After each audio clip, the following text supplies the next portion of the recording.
द्वारेश्वर नामक गांव में मस्तान नामक एक कसाई रहता था। उस गांव में बकरे का मांस सिर्फ मस्तान की दुकान में मिलता था।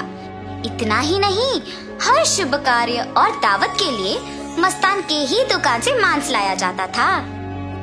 ऐसे एक दिन उस गांव के जमींदार का सेवक मस्तान की दुकान को आता है।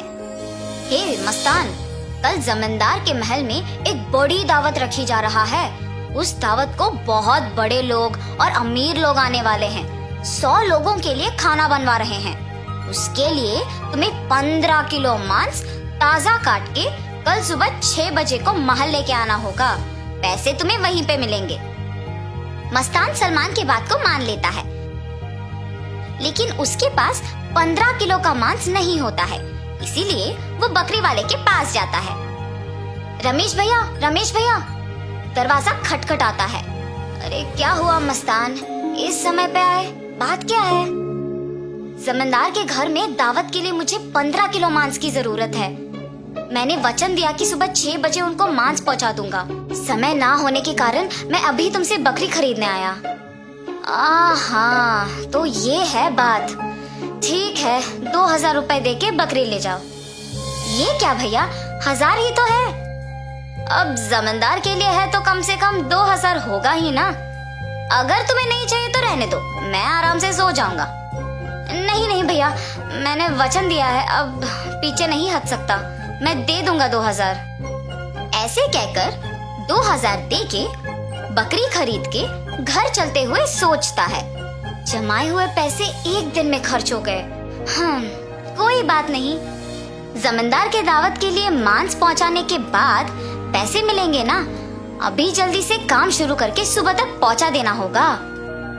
ऐसे सोचकर मांस को साफ करके उसके टुकड़े टुकड़े काट के सारी रात मेहनत करके 15 किलो मांस को तैयार रखता है। अगले दिन सुबह दिए हुए वचन के अनुसार 6 बजे को जमींदार के महल पहुंचता है। भैया, मैं सेवक सलमान के लिए आया हूँ।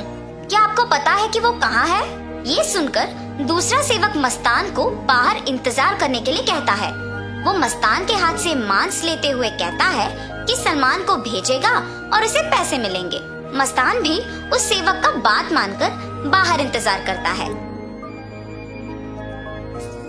लेकिन सेवक उसके हाथ में मांस को देख सोचता है, इस 15 किलो मांस से अगर मैं 1 किलो ले लूं तो किसको पता चलेगा? किसी को भी नहीं पता चलेगा। ऐसे उस कवर में से 1 केजी मांस को छुपा के बाकी को देने जाता है। सलमान को देख के कहता है, साहब, मस्तान ने ये आपको देने के लिए कहा है। वो पैसों के इंतजार में बाहर खड़ा है। सलमान सेवक के हाथ से मांस लेके सीधा रसोई घर जाता है, ये जान के कि मस्तान बाहर पैसों का इंतजार कर रहा है। बावर्ची के पास जाकर सलमान कहता है, सारे व्यंजन स्वादिष्ट होनी चाहिए, ध्यान से पकाना। ऐसे कहकर चला जाता है। बावर्ची पकाते हुए, इतने मांस से अगर मैं 2 केजी ले लूं तो किसको शक होगा? किसी को भी नहीं होगा। ऐसे सोचकर मांस को छुपा के बाकी को पकाता है। दावत के व्यंजन की तैयारी के लिए जिम्मेदार किशन व्यंजनों का स्वाद चख के कुछ सेवकों की सहायता से उन सभी में से थोड़ा थोड़ा अपने लिए ले लेता है।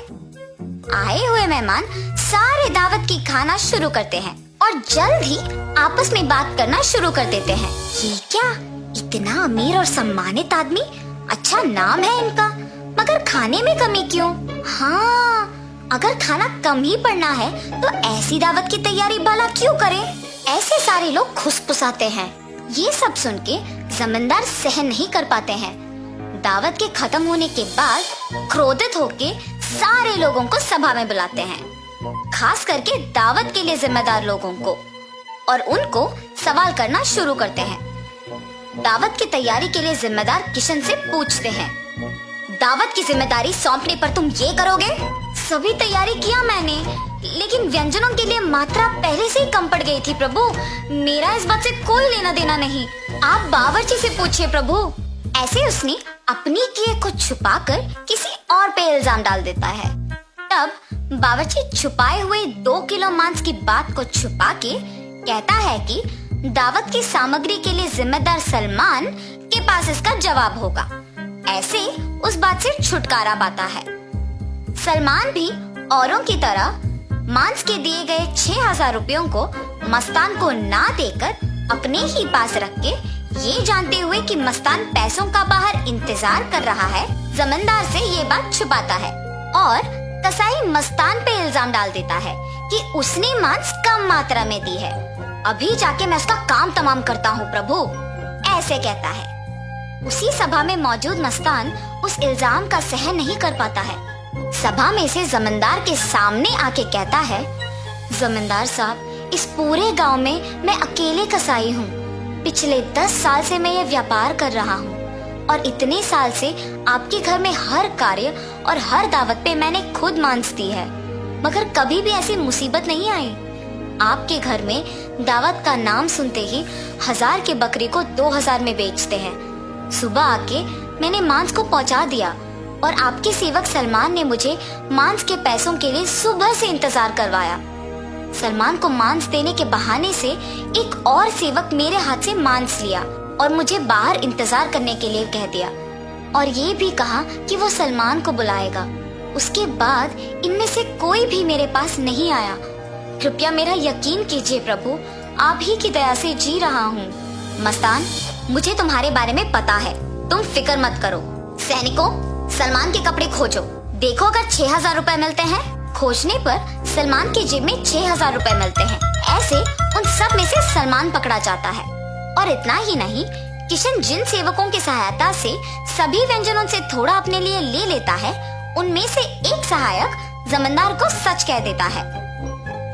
बावर्ची का झूठ बैग में रखे मांस कोई सेवक को मिलने पर बाहर आ जाता है और पहला सेवक जिसने 1 किलो छुपा लिया, उसने डर के मारे अपनी गलती मान ली। तब जमींदार सभी को दंडित करते हैं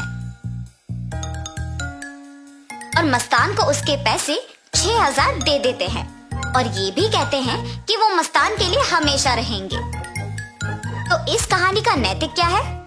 गलती का सजा मिलेगी ही मिलेगी, इसीलिए ईमानदारी से जीना ही अच्छा है।